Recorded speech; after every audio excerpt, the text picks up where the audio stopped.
Well, I'm from the Army, and in the Army, you will not see a field manual where the words servant leadership are in the title or those two words together anywhere in it. But there are so many pieces of what servant leadership is all about. It's a concept. It can be ambiguous, but it needs refinement and precision when an organization wants to take it and implement it. But I think the Army, I don't think, I know the Army, has exercised so many of those fundamentals of what a servant leadership business should look like. And so it's this principle of core values. And it's not just any core values, it's got to be the right core values of integrity and respect and kindness and a commitment to excellence and a commitment to help developing people. So there's a core belief system that an organization must have. And it can't just reside on posters or in a manual somewhere on a desk or buried in a hard drive. Organizations, business leaders got to bring it to life. And they got to live it, and they got to breathe it, and they got to evaluate it and assess it and recognize people who are living the values.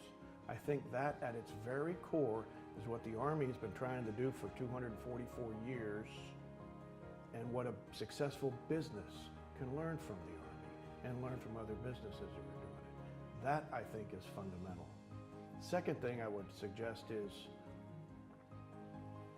again, what I've learned from the Army. The Army is an up or out organization. We don't have professional privates or lieutenants. You either get promoted or you depart the Army.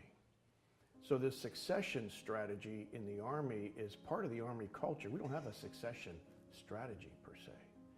It is the Army culture that every leader in the Army has an obligation and a responsibility to develop those underneath them.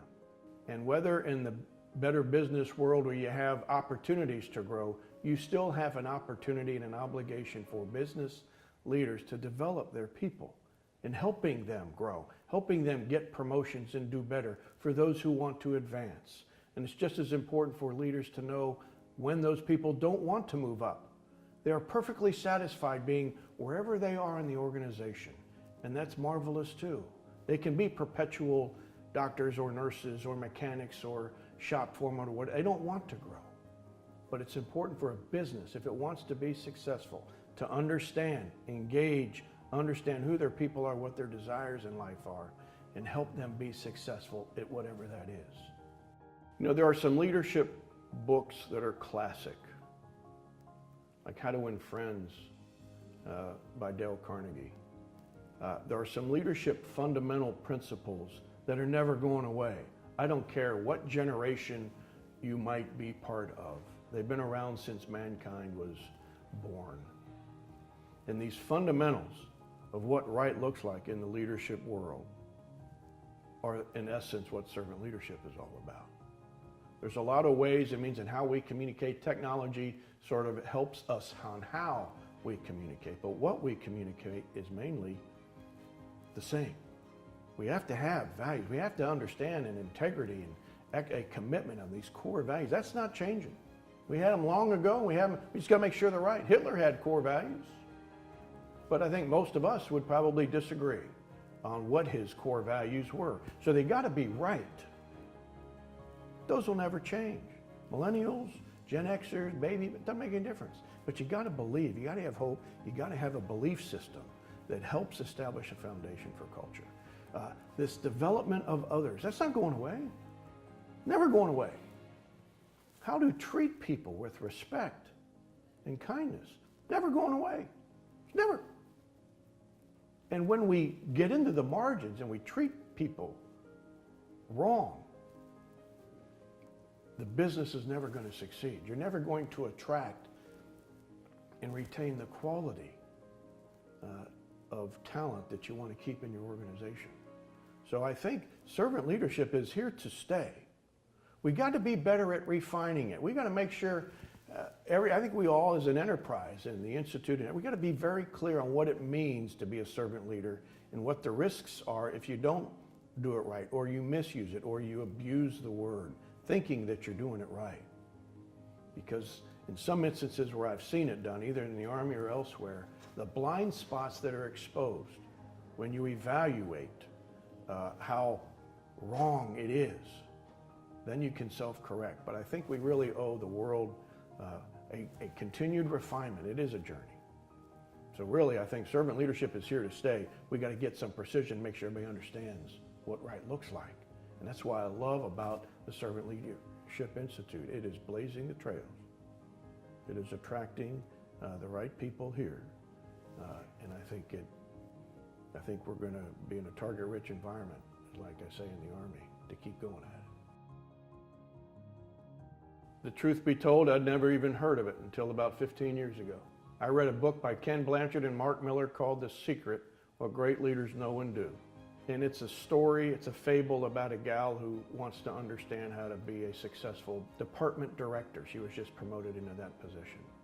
But the whole story is about servant leadership. And Ken and Mark use a model, S-E-R-V-E, serve. And they describe each one of those letters and what it means. But that was my introduction.